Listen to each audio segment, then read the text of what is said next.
الحمد لله نحمده ونستعينه ونستغفره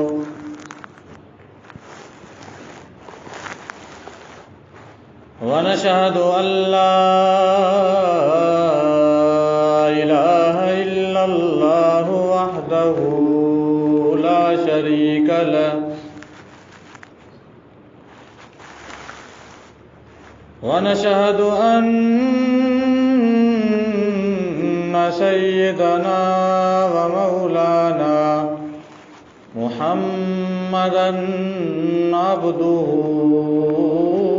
ورسوله. أما بعد فأعوذ بالله من الشيطان الرجيم.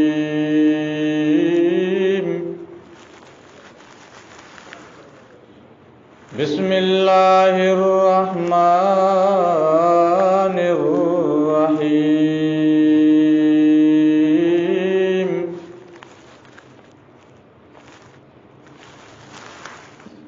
الحمد لله رب العالمين الرحمن الرحيم مالك يوم الدين. فقد قال الله تبارك وتعالى في مقام آخر: إن الله وملائكته يصلون على النبي يا أيها الذين آمنوا صلوا عليه وسلموا تسليما. درود پاک. اللهم صل على سيدنا محمد وعلى آل سيدنا محمد وآله وأصحابه وبارك وسلم.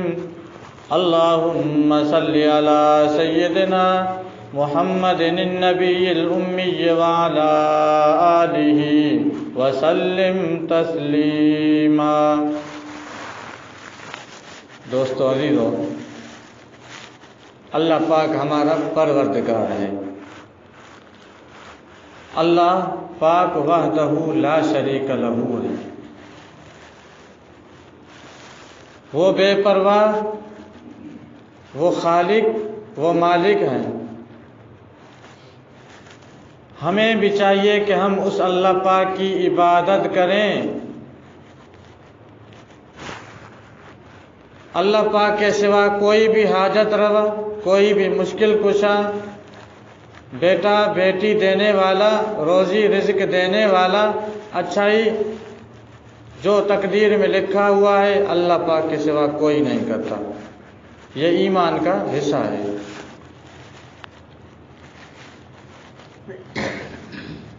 کیونکہ لہو مقالید السماوات والارض، آسمانوں اور زمین کی جو چابیاں ہیں اللہ پاک کے پاس ہیں. ایک کمرہ ہوتا ہے چھوٹے میں چھوٹا سا، چابی آپ کے پاس ہوتی ہے، کوئی اندر جا نہیں سکتا. آپ کو سب کچھ علم ہوتا ہے کمرے میں کیا پڑا ہے، میری کون کون سی چیزیں پڑی ہیں، میں کیسے یوز کرتا ہوں. رات کو ٹھہرتا ہوں، دن کو چند گھنٹہ آرام کر لیتا ہوں، باہر بھی گھومتا ہوں، لیکن کمرے میں میرے یہ کام بھی ہوتے ہیں، یہ چیزیں پڑی ہیں، کیونکہ چابی آپ کے پاس ہے، آپ کو علم ہے. لیکن قرآن پاک میں جو لکھا ہوا ہے کہ آسمانوں اور زمین کی چابیاں اللہ پاک کے پاس ہیں.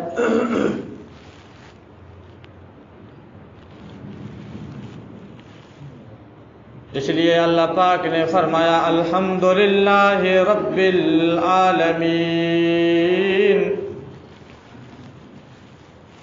کائنات میں تعریف میں سب سے زیادہ تعریف اللہ پاک کی ہے جو دونوں جہانوں کا مالک ہے. رب العالمین، پرورش کرنے والا بھی اللہ پاک ہے، روزی دینے والا بھی اللہ پاک ہے۔ اس لیے کہ ہمیں چاہیے کہ ہم اپنے اللہ پاک کے، ہمارا جو حقیقی خدا ہے، ہم اس کے ساتھ ہی محبت رکھیں۔ دنیا کے اندر لوگ مختلف اسباب بناتے ہیں، جیسے غیر مسلم کہتے ہیں یہ مورتی فلاں ہے، یہ فلاں ہے، یہ فلاں کام کرتی ہے۔ یہ سب لغو ہے، سب بیکار ہے۔ حقیقی ذات اللہ پاک کی ہے،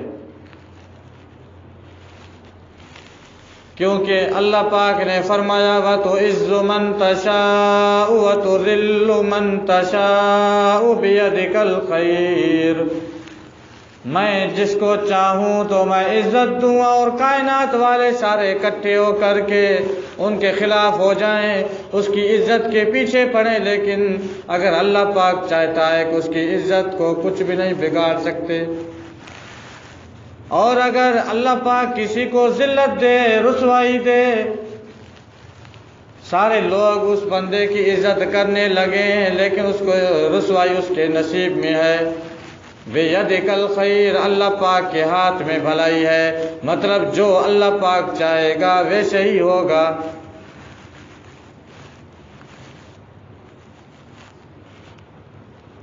وَإِن مِّن شَيْءٍ إِلَّا يُسَبِّحُ بِحَمْدِهِ، جب ہر چیز اللہ رب العزت کا حمد پڑھتی ہے، تسبیح کرتی ہے، تو ہم انسان کیوں نہیں کرتے؟ ہم اللہ رب العزت سے کیوں نہیں ڈرتے؟ اللہ رب العزت کے ساتھ محبت کیوں نہیں رکھتے؟ کائنات کی ہر چیز اللہ رب العزت کی ذات میں امید بھی رکھتی ہے، اور معاشر کے میدان کے متعلق، قیامت کے قبر کے متعلق ڈرتی بھی ہے۔ تو ہمیں بھی چاہیے کہ ہم خوف اور رجا کہتے ہیں امید کو،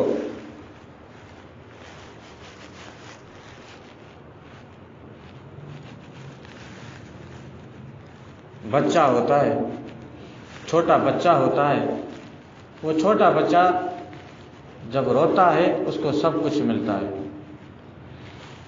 بچہ تو چھوٹا ہے، لیکن جب اس بچے کو بھوک لگتی ہے، پیاس لگتی ہے، یہ وہ بچہ ہے جو جب اس دنیا پہ آیا تھا، اس بچے کے جسم کے اوپر کوئی لباس نہ تھا، یہ معصوم بچہ بے لباس تھا، بے گھر تھا، بے قوت تھا، اس کے پاس کوئی دنیا نہ تھی، کوئی دولت نہ تھی، کوئی جائیداد نہ تھی۔ اس بچے کے پاس اپنا لباس بھی نہ تھا، اس بچے کے پاس اپنا مکان بھی نہ تھا، کچھ بھی نہیں ہے، لیکن اس بچے کی بھی اللہ رب العزت ایسی خدمت کروا رہے۔ کیسے؟ جب بچہ روتا ہے تو ماں باپ کہتے ہیں کہ جی میں صدقے ہو جاؤں، ماں کہتی ہے میں صدقہ ہو جاؤں، باپ کہتا ہے میں ہو جاؤں۔ بچہ روتا نہیں، لیکن ماں باپ دونوں چل کر کے آ جاتے ہیں۔ اس ننھے بچے کو کیا ہو گیا ہے؟ بچے کو کون سی تکلیف ہے؟ بچے کو کوئی بھوک تو نہیں ہے؟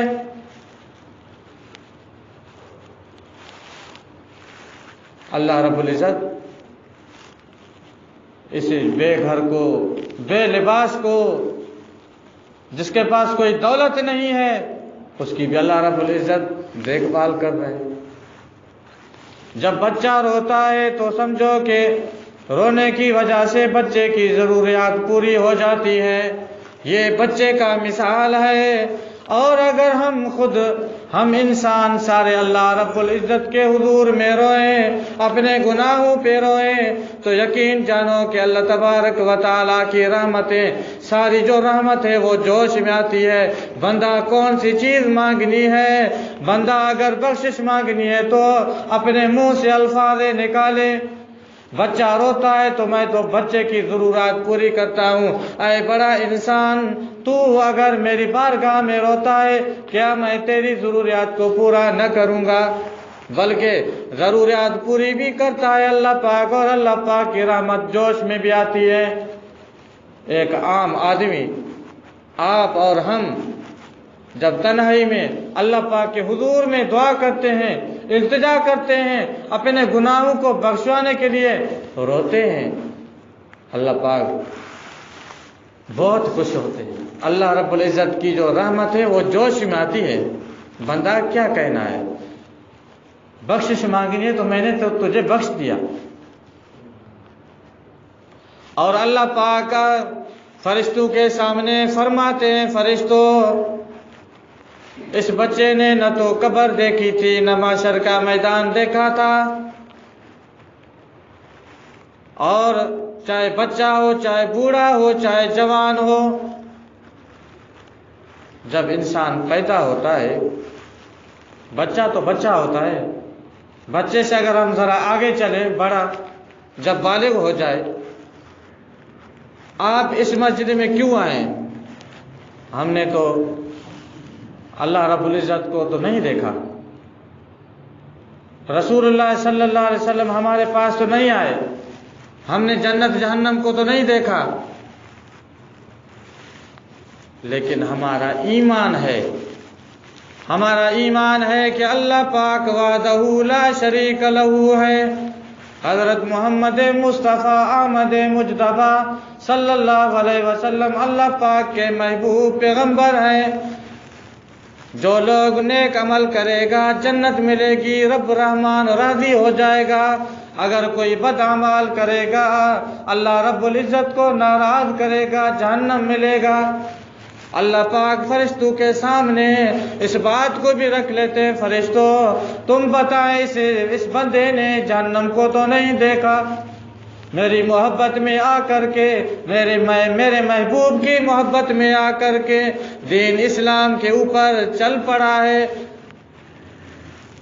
اور میری بارگاہ میں ہاتھ اٹھا کر کے رو رو کر کے دعا کر رہا ہے، فرشتوں تم بھی گواہ رہ جاؤ، آج میں نے اس کو بخش دیا، اس کی دل کے اندر اس کے نامہ اعمال میں جتنے بھی گناہ ہیں میں نے سب کو مٹا دیا۔ صرف ہمارا ایمان ہے، حقیقت بھی ہے، ایمان بھی ہے، لیکن یہ وہ انسان ہے جب اسی انسان کے جیب میں پیسہ آ جاتا ہے، دولت زیادہ آ جاتی ہے، دولت کا نشہ چڑھ جاتا ہے، انسان کا ذہن تبدیل ہو جاتا ہے۔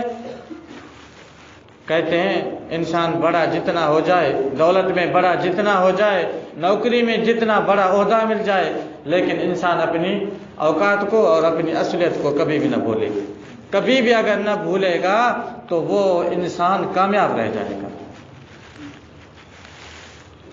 جب انسان کے پاس مال و دولت زیادہ آ جاتی ہے تو انسان کے خیالات اور ہو جاتے ہیں، تکبر کرنے لگتا ہے۔ آپ کو علم ہے نا، فرعون بھی تو انسان تھا نا، کیا کہتا تھا؟ انا ربکم الاعلی، ناچیز انسان، مٹی کی پیدائش، دولت آنے کے بعد، دنیاوی اسباب آنے کے بعد یہ وہی انسان کہتا ہے انا ربکم الاعلی، میں سب سے بڑا رب ہوں، یہ کیسے ہو سکتا ہے؟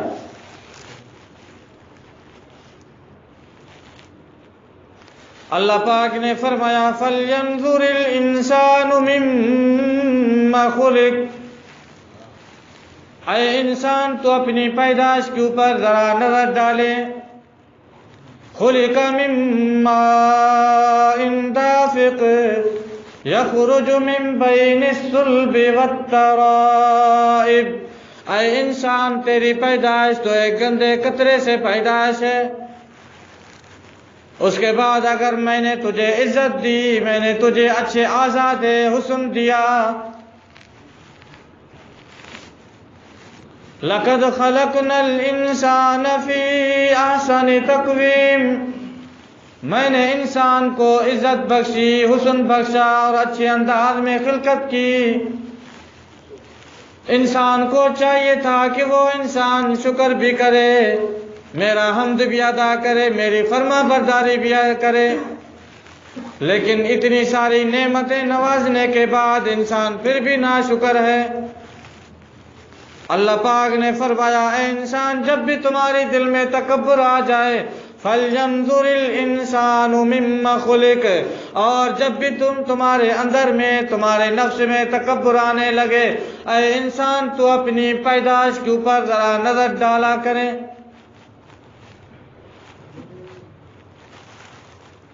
اے فلاں، اے فلاں،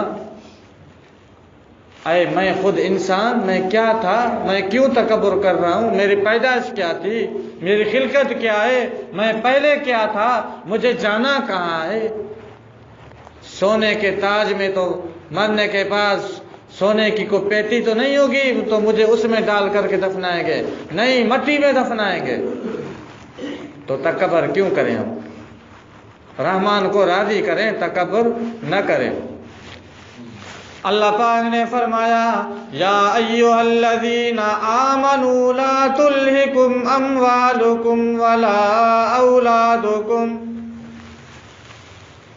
لا تلھکم اموالکم ولا اولادکم عن ذکر اللہ۔ سارے لوگ سوچتے ہیں کہ ہم اللہ پاک کے ذکر سے کیسے غافل ہوتے ہیں۔ اللہ پاک نے جیسے فرمایا لا تلھکم، تجھے ہلاک نہ کرے، تجھے غافل نہ کرے، اموالکم، تمہارا مال، تمہاری دولت، ولا اولادکم عن ذکر اللہ، اولاد ہوں چاہے مال دنیا ہو، اللہ پاک کے ذکر سے غافل نہ کرے۔ کیسے غافل انسان ہوتا ہے؟ فرض کریں ایک بندہ ہے، اذان آئی، اپنے گھر میں بیٹھا ہوا ہے، اذان کو بھی سنا، اچھے طریقے سے جانتا بھی ہے کہ دوپہر کی نماز 2 بجے ہے، اذان بھی سنی لیکن جاتا نہیں، نوکری تو کر رہا ہے لیکن اتنی فرصت ہے کہ اگر دوسرا بندہ نہیں ہے کہ میں وضو کر کے نماز ادا کر سکتا ہوں، اتنی مہلت بھی ہے۔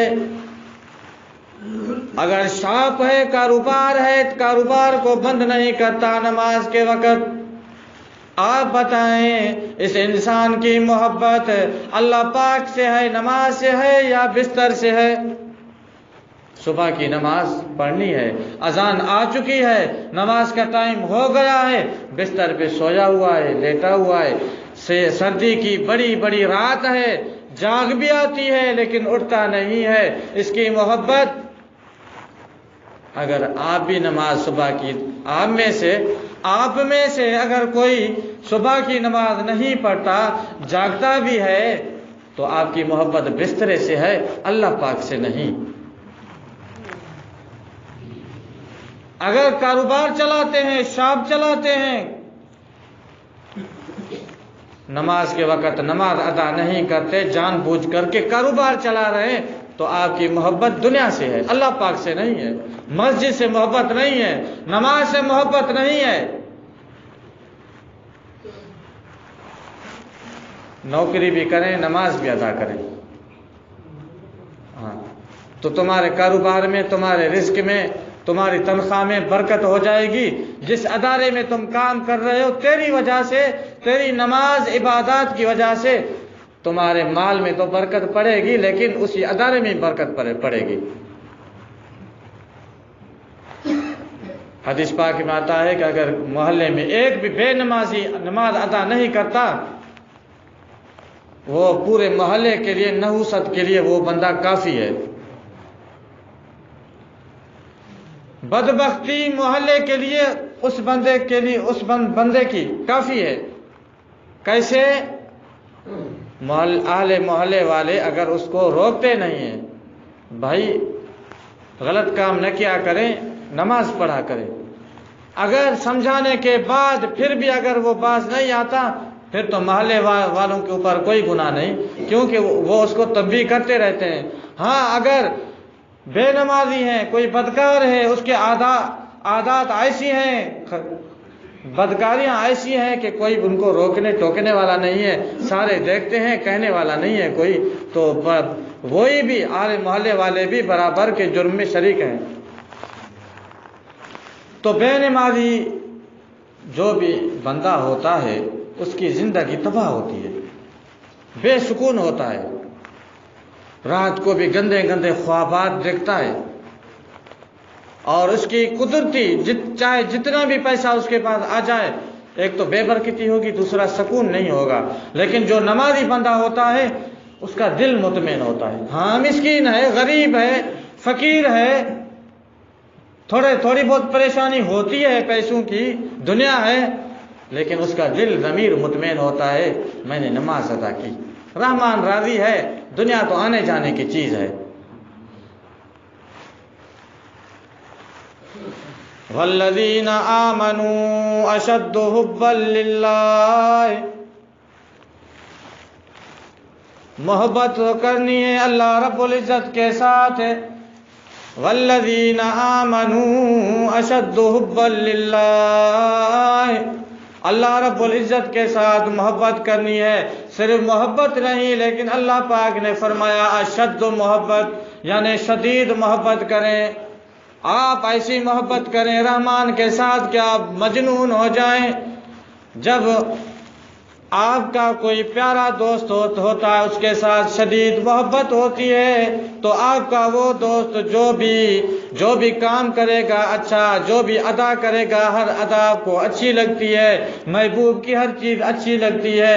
جب اللہ رب العزت کے ساتھ شدید محبت تمہاری ہو جائے گی تو تمہارے پاس نماز بھی اچھی، رسول اللہ صلی اللہ علیہ وسلم کی سیرت سنت بھی اچھی، فرمان مبارک بھی اچھا، کیونکہ اللہ پاک کے ساتھ محبوب کے ساتھ تمہاری محبت جو لگ گئی ہے، اب محبوب کی ہر چیز تمہیں اچھی لگے گی. لیکن جب ہمیں وہ محبت ہو جائے، جن بندوں کی اللہ رب العزت کے ساتھ شدید محبت ہو جاتی ہے، اللہ پاک کی قسم وہ بندے کامیاب ہو جاتے ہیں. ان الذين آمنوا وعملوا الصالحات اولئك هم خير البرية، جن لوگوں نے ایمان بھی لایا، نیک عمل بھی کیا، کلمہ پڑھا، پیدا ہوا، ماں باپ نے کلمہ سکھایا، لا الہ الا اللہ محمد الرسول اللہ صلی اللہ علیہ وسلم، عاقل بالغ ہونے کے بعد نماز بھی ادا کی، وعملوا الصالحات، نیک عمل کیا. اللہ پاک نے فرمایا اولئک ہم خیر البریہ، میری جتنی بھی اچھی مخلوق ہے یہ بھی بندہ ان میں شمار ہے. جزاؤہم عند ربہم جنات عدن تجری من تحتها الانہار، ان کے لیے جنت ہے، جنت میں باغ ہیں، اور جنت کے نیچے نہریں بہتی ہیں، ایک خالص پانی کی، شہد کی، شراب کی یہ نہریں بھی، اور چوتھی دودھ کی، ان کے لیے جو نیک عمل کرتا ہے. صرف اتنی بات کافی نہیں، رضی اللہ عنہم ورضوا عنہ، اللہ پاک فرماتے ہیں کہ وہ مجھ سے راضی ہیں. جب یہ لوگ، یہ آیت صحابہ کرام کے متعلق نازل ہوئی تھی، جب انہوں نے مجھے راضی کیا، یہ مجھ سے راضی ہیں، تو میں ان سے بھی راضی ہوں. جب آپ اللہ پاک کو راضی کرو گے تو اللہ پاک آپ کے اوپر راضی ہو جائے گا. جب اللہ رب العزت راضی ہو جائے گا تو بدلہ کیا ملے گا دنیا میں؟ آخرت میں بدلہ تو جنت ہے، لیکن دنیا میں کیا بدلہ ملے گا؟ اللہ پاک نے فرمایا وَمَن يَتَّقِ اللَّهَ يَجْعَل لَّهُ مَخْرَجًا وَيَرْزُقْهُ مِنْ حَيْثُ لَا يَحْتَسِبُ. دنیا میں یہ بدلہ ملے گا جب نیکی اختیار کرے گا، تقوی اختیار کرے گا، مجھے راضی کرے گا.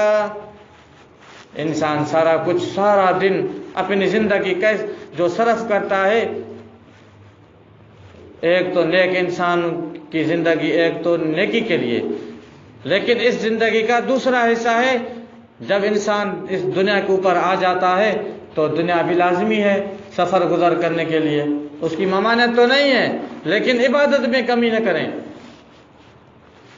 تو اللہ پاک نے فرمایا جو لوگ دنیا میں مجھے راضی کرتے ہیں، میں ان کا رزق، اس بندے کی روزی رزق ایسے دیتا ہوں، وَيَجْعَل لَّهُ مَخْرَجًا، اس بندے کے علم میں بھی نہیں ہوتا، خیال اور گمان میں بھی نہیں ہوتا، میں اس کو روزی دیتا ہوں. پہلے تو آپ ایک تھے نا، شروع میں تو آپ ایک تھے نا، تب بھی تو پریشان ہوتے تھے، میرے پاس اتنا مال آ جائے، میرے پاس اتنے پیسے ہوں، میں یہ بھی کروں، میں وہ بھی کروں۔ لیکن آج جب آپ کے 5-8 بچے ہیں، آپ بھی اسی حال میں ہیں، آپ کے روزی میں کوئی کمی تو نہیں آئی۔ رزق اللہ پاک دیتا ہے۔ ایک تھے بھی پریشان رہتے تھے، ابھی ایک کے بجائے 5 بندے ہیں، 8 بندے ہیں، 10 بندے ہیں، ابھی آپ گھر کا سربراہ بن چکے ہیں، لیکن سارے آپ کے جو فیملی والے ہیں سارے کھا پی رہے ہیں، اللہ پاک دے رہا ہے۔ وَيَرْزُقُ مِنْ حَيْثُ لَا يَحْتَسِبُ، اللہ پاک فرماتے ہیں جب مجھے راضی کرو گے تو میں ایسا رزق دوں گا کہ آپ کا گمان بھی نہ جائے گا۔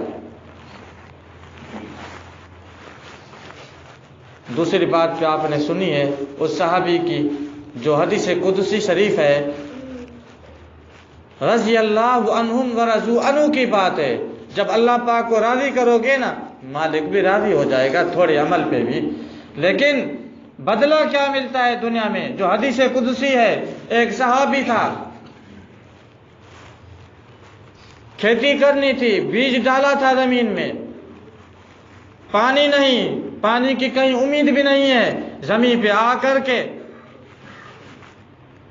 2 رکعت نماز نفل ادا کی، ہاتھ اٹھائے، دعا کرنے لگے، ہاتھ اوپر ہی تھے تو بارش برسی، بارش ہی اسی زمین کے اوپر برسی جس کے متعلق دعا کر رہے تھے، زمین سیراب ہو گئی، بعد میں فصل بھی تیار ہوا اپنے وقت کے حساب سے۔ دنیا میں بھی فائدہ ہوتا ہے ہمیں، ہم سمجھتے نہیں ہیں، لیکن آپ اللہ والے بنیں، اللہ رب العزت کے ساتھ محبت رکھیں۔ دنیا کے ساتھ محبت نہ، دنیا وقتی ضرورت ہے، اصل محبت اللہ اور اللہ پاک کے حبیب کے ساتھ، دین کے ساتھ، مسجد کے ساتھ، نماز اور قرآن پاک کے ساتھ محبت رکھیں۔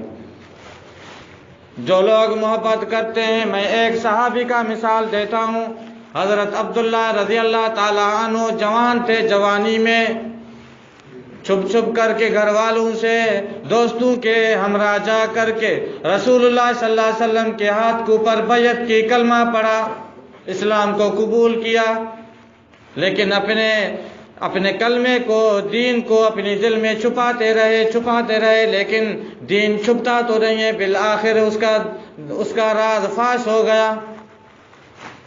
جب اس کے چچا کو علم ہوا، کیونکہ اس کے باپ کا انتقال ہو چکا تھا، جب چچا کو گھر میں علم ہوا کہ عبداللہ نے تو اسلام قبول کیا ہے، چچا کہنے لگا کہ اگر آپ عزت سے جانتے ہیں کہ دین کو چھوڑ دیں، کفر پہ واپس لوٹ کر کے آئیں، اگر ایسا نہ کیا تو آپ کے پاس خیر نہیں ہے۔